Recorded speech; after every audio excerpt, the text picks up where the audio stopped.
Hi, I'm Tom Stevenson, and welcome to Construction Business Management, running a successful construction business. This course is all about setting up and running a successful construction business and some of the things that you need to think about. And it's looking at small businesses, mid-sized businesses, as well as large businesses. Today we're going to be talking about financial statements. In the previous video, we discussed three types of financial statements: the income statement, the balance sheet, and cash flow. Today we're going to hone in on the income statement and talk about that in depth. So you'll learn basically the main components of an income statement and how they can be utilized to help you develop what we call markup, so you can better apply that to your projects. And you'll be able to have that understanding of what kind of requirements you need to allow for besides the direct costs on a project, often forgotten. And so markup is the inclusion of both our overhead and our profit. So the income statement, as we kind of went through quickly last class, we've got our total sales. These are key terms: total sales. Cost of sales are also referred to as direct costs or job costs. And the difference between sales and cost of sales or direct sales is the gross income, also referred to as the gross margin. So unfortunately, in accounting, we have similar terms meaning the same thing. So you have to kind of get used to that. Overhead expenses. So these are all the things that you need to run your business, but not run your projects directly. The project costs are here, but to run your business successfully, and you can sort of tell by some of the headings here that they're not project specific. And usually, like I said in the last video, things like estimating the projects you never get. Well, somebody has to pay for that, right? Paying for the admin for accounts payable and accounts receivable and all of the admin staff for those items. Those are just a few short examples. The management, you're managing the company. You're not necessarily managing individual projects. You may be, so you'd want to allocate some of those costs to those projects if you are, but not the general aspect of running the business. That should be coming under your overhead expenses. And so when we add up our overhead expenses, we would be taking our gross income minus our overhead, and that would leave us our net income before taxes, right? And so then maybe we deduct our taxes, and then we have net income that's left. So it's kind of this process to go through, and it's good to visualize this and understand what each major component is. As I said in the previous class, we're not trying to make you accountants in this course, but you should have a really good understanding of the components of an income statement and how they relate to each other. And I find this visual pretty helpful when you're thinking about it. So if you think about it like how I had this statement set up, it's kind of set up the same way. This is your cost of sales, this is your overhead, this is your profit. And sometimes you'll hear companies run lean and mean with very low overheads. Well, that means that's smaller. If it's larger, well, then that tends to mean that you're probably going to have higher total sales costs. Maybe that might mean that you're not going to get some projects because you're too expensive to get the project. So as you'll see, markup kind of gives us some of that data. One thing is for sure, if you did a poor job of pricing the project of what the direct costs are, and this gets to be bigger, it eats up the profit. If you have more overhead than you expected, it eats up the profit. Everything eats up the profit first, right? And then if, for example, you don't have enough to cover, the profit is gone, then what you're really doing is you've got losses, and that means you're in negative territory. And that means it's eating away at whatever cash base that you had in the business. If you put $50,000 into the business and over the year you lost $20,000, now you've only got $30,000 left. And so it's slowly eating away at it. It's good to understand the relationships that these have with each other and how that moves through that. It's not bad for you maybe to freeze this and to read through that aspect, to really come to grips with each of those points. So the income statement, as I said, it shows you how much you made over a period of time. usually 1 year as an example, but it could be over 1 month or quarters if it's publicly traded companies, very positive as well. And it's really good to sort of be able to forecast out 3 to 5 years and have a sense of what's going on. You can also look at, once you've recorded it year by year, you can see the trend of how your business is growing, or how your business is staying even, or how your business is maybe going down. Or you can look at fluctuations. Sometimes it'll have fluctuations, of course, based on the external environment. You know, as businesses, we face the external environment, and sometimes there's a recession, and through no fault of our own, maybe we can't make the same kind of sales that we typically make. Or if we do make the sales, maybe they're less profitable. So it's kind of nice when you've got a performance statement, you can see year after year, side by side, them lined up for the last 5 years. How was the business performing? How did it do during this recession? What were some of the weaknesses? How could we avoid that in the future? It can be helpful to think about it in those terms. And so some of the external economic conditions that may impact it, interest rates, building permit stats can be giving you some data as far as, if the whole industry drops in your area and you do well, you're doing something that's something different to what's going on. But crashing markets, there's a lot of other stats that are available too. In Canada, we have Canada Mortgage and Housing Corporation. They have all kinds of free statistics on basically new home builds, condominium builds in specific geographical areas across Canada. You can also see renovation rates of spending in different geographical locations. Every country pretty much has some sort of data available that you can mine and take a look at and just get a good sense of things, and also see that you're going into a sector that looks like it's pretty resilient. How does it perform in up markets, down markets? Just to get us a little bit of a sense. It's not that you're going to be like nobody can forecast the future. They try, but typically that doesn't really tell you too much, but you can get an idea and a sense of things. So as Jack Welch would say, you have to have an idea. You got to really have a good idea of what you're trying to do. And so that's useful for those purposes. Estimating cost of sales. So determine your sales forecast for the year. If you're a custom home builder and you plan to build one home and it's in a certain geographical market and you plan to build it and sell it in that year, and this house of this size that you want to build, let's say it's 4,000 square feet and it costs $300 a square foot to build it. That's $1.2 million. And let's say that you purchase the property for $1.5 million. So that's $2.7 million, and you hope to sell it for $3.2 million. Well, your sales for that year is going to be $3.2 million. Your cost of sales, you look at that data. I said $300 a square foot. We have to look at exactly what are your costs, and then that will give you some good information to break it down. You can definitely do performers in that way, and that can give you a good example of it. Determine your overhead expenses for the year. Well, we go back to that income statement that we looked at, right? We can look at what are all these costs over the year, and that can give us a good sense of what is it going to actually cost us over that period of time. What's our expense? What's our insurance for the year? What's our vehicle to run our vehicle, etc. Determine your profit level desired. Well, you got to kind of look at industry averages and what you think that you can go after for that. And we'll talk a little bit about that coming up, but definitely what kind of profit are you trying to achieve? So overhead is basically all the items that are not part of the direct project. We can define overhead too, like the project overhead, like the trailer. These are the non-value added items in a project, but we're not talking about that. We're talking about the overhead for the business, like a head office, like your vehicles, like the estimator, all those items that we mentioned. Those are typically what you would define as overhead. And you can sort of see too, there's reference documents that you can look up and see, well, what kind of overhead does a typical construction company doing this type of work have?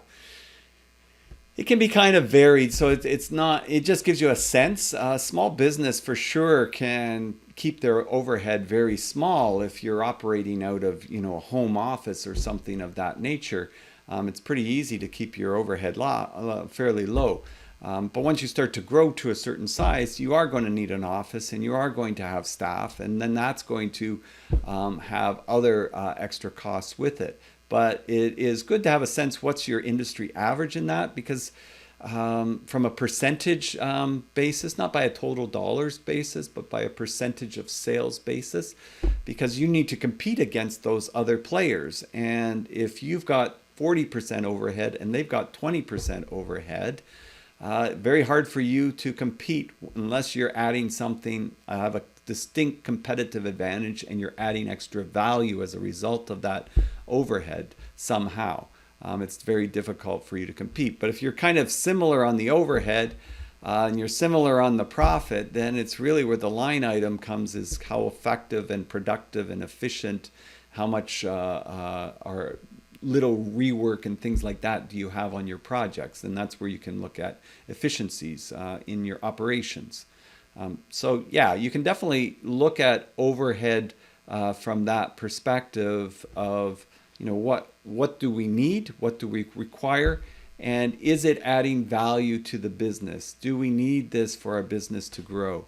It is a tricky area when we talk about overhead, because, businesses, you can talk to a lot of entrepreneurs, failed entrepreneurs in construction, successful ones, some of the failed ones, or some of the ones that are still in business, but they never really grew too much. If you talk to them when they were perhaps younger, yes, I expanded. I had an office staff and we had 20 people, and it just wasn't worth the headaches of managing all these people, and we were making less money. Well, there's a number of things when you understand overhead. You understand that when you increase your overhead, unless you dramatically increase your sales, you are going to make less profit. So there's usually a growing cycle that you have to go through as a business, that when you add a staff person, it doesn't necessarily immediately add 150,000 in sales or 200,000 in sales, which you might need to be able to afford that staff person. So maybe it takes 6 months or 2 years to get up to that point. So there is that. Sometimes you got to come down a little bit before you go higher aspect. That's where understanding overhead and understanding income statements and how this impacts the business, it can help you work through those hills and valleys that you may run into. And at least you have a good understanding of what's going on, as opposed to, yeah, we tried to expand but just didn't work, and so we pulled back. But you really don't know why. So that's useful. And so net profit, like overhead, you want to look at, well, what range of profit are we looking for? And so we have to, in construction, there's a lot to consider. When you consider direct costs, you better have a contingency reserve and a management reserve for the unknown unknowns, as I mentioned, like a black swan event that comes up that you didn't expect, or just the regular. So basically, there's the management contingency that's above the project basis, and then there is your contingency project base for the little things that typically you didn't plan for, having that in place for risk.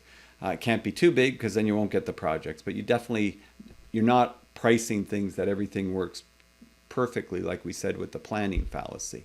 So we have to have some contingencies in place, and then we have to cover our overhead, and then we have to allocate for profit. So what is the risks involved in the type of projects we're doing? Typically, we can seek out higher profit levels when we're taking on more risk. So we definitely would be looking for higher profit levels if we're at a higher risk. Lump sum, we're at a higher risk than we are with, say, a cost plus. So typically your profit margins are tighter on cost plus than they are on lump sum projects. Now, if you can get higher profit for it, do it. But just generally, there's this risk return or risk reward aspect that the way the invisible hand of the business world tends to work. And unfortunately, though, some people take higher risks when they're not getting a big return on profit, then that's a mistake in decision making of which types of projects that you're taking on. But typically in our industry, you may be looking for it's pretty tight, like in the 8% area of profitability overall. So that may be what you're shooting for. You may put in 10%, but at the end of the day, it may end up being a little bit less than that for a variety of reasons. So we want to think about the risk levels. Obviously, if you're taking on liquidated damages contracts where you're responsible if it runs longer and you're taking on that schedule risk, you would want to seek out a higher profit level. And that's why those projects typically will provide for higher premiums as a result of that. That's why people that are getting their kitchen done, they don't ask for liquidated damages because they don't want to pay the extra. So if it takes longer, it takes longer. So markup is the combination of overhead and profit used as a multiplier. So it's not gross income. Gross income is the dollar amount. Markup is the percentage amount that we use to multiply on our direct costs.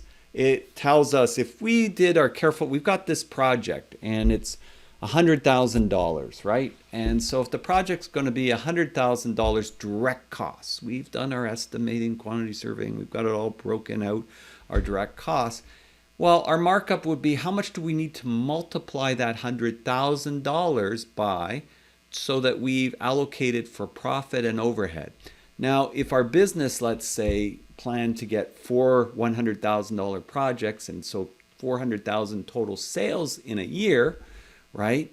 And we total sale price was going to be that much, and our direct costs we knew were going to be 400,000, and we knew that 100,000 that was left would cover 75,000, would cover all our overhead costs, and 25,000 would give us our profit. Then we would know that's the multiplier that we have to do on a $100,000 project, which would be a multiplier that would be 25%. That would give us 125,000 sale price for each project. 4 projects, it adds up to $500,000 in total sales. So we've allocated to these projects we're bidding on enough that if our pro forma, our view of what our total sales will be in the year, works out, we can pay for our overhead. Now, unfortunately, if you only get 3 of the projects in a year instead of 4, then that leaves you with a shortfall for your overhead. And of course, to pay your overhead, then it's going to be biting into the profit from those other 3 projects. It may be even biting into your cash if you go below that and you're at a loss. So markup is the amount that we multiply our direct costs by our yearly costs or our project costs. So we can look at it this way. Markup's a multiplier. We take our yearly sales divided by our yearly cost of sales, and that would give us our markup as a percentage. So if we did work last year and we tracked it and we have an income statement, we know what our yearly sales were, and we know what our yearly cost of sales were, we can see what our markup ended up being for that year. And then we can dig it deeper and look at what was that compared to our overhead that we had. So we can actually do a little bit of digging into the numbers. Once we know how the formulas work, there's all kinds of things we can look at. So ABC Construction, if we take an example, has projected yearly sales of $500,000. So just be careful that you're looking, this is yearly sales, has yearly overhead of $60,000. So it must be a very small company. Projected yearly net profit of 8% on sales. Okay, so we've got 8% on sales. So 8% of 500,000 is $40,000, right? That's where that's coming from. Add net profit and overhead together, and so we take our profit and our overhead. We have 100,000, right? Gross income. Going back to the income statement, we're saying that this number here is that. Not in this particular example, but you get the drift, right? So we'll go back and we'll take a look at that. All right, so we got 100,000 gross income. Subtract this total from sales, and that's going to give us $400,000. So that's our projected job costs from the year as an example. The truth is your directed job costs would be what they are, right? But this is how they interrelate, so you have a better picture of things. And so if we know, at the end of the day, if we know what our sales are and we know what our direct job costs are, and we divide sales divided by job costs, we get markup as a percentage. So that's 1.25. So really what we're doing is we're marking up whatever our direct job costs are by 25%. I know it says 1.25. Well, we're going to use this 1.25 as is, and we'll multiply against whatever our direct cost estimate is for the project. So in our example, based on the markup above, 1.25, ABC Construction has a project that they priced and determined that the cost of sales for the project is $100,000. What price should ABC Construction use if they want to ensure that they cover the overhead for the year and make the desired level of profit? So we're going to use that multiplier to multiply our 100,000, our cost of sales, which is 100,000, and we're going to multiply it by 1.25%. That's going to give us our total sale price, and that will include our overhead and profit in that example. So essentially we are going to ask for a sale price of $125,000.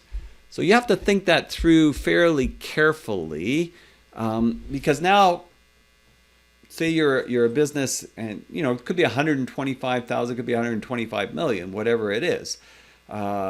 You have to look at that. Now let's say you had a client and you presented them with this. Let's say you're in the residential market and you're doing an addition on a house or something, and the client wants to get this done for 120,000, and they ask you if you can cut your price to 120,000.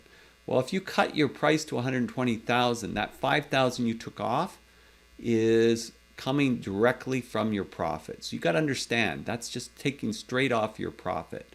I think a lot of times when people cut down their price that way, they don't fully comprehend that. So if you're going to cut it down 5,000, my advice would be to look at $5,000 worth of work you're taking out of that project.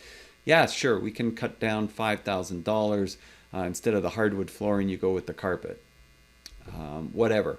You look for that exchange. And you have to be very careful as a business owner when you're dealing with presenting bids to clients. You got to be really good at sales and negotiation skills, because very easily you could be taken advantage of. And so you have to come up with some tactics that when you're selling to a client, that you're not compromising your ability to be profitable.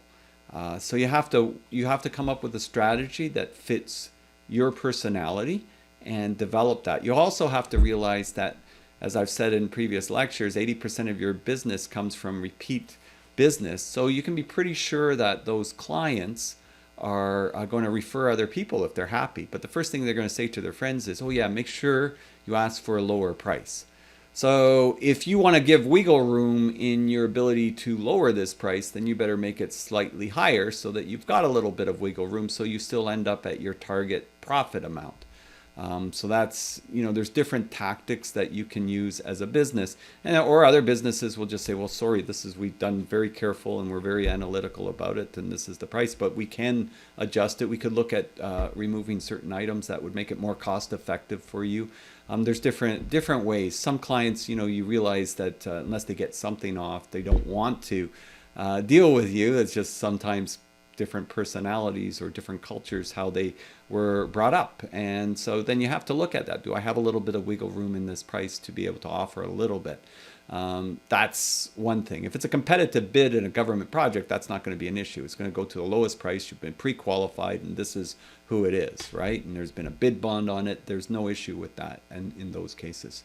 But different businesses, different sectors, different applications. But at the end of the day, you want to know your numbers and you want to understand your numbers. In the next video, I'm going to run through another case in detail on this, just to make sure that we're fully grasping that, and we'll have some exercises for you to try in the quizzes to work through those areas.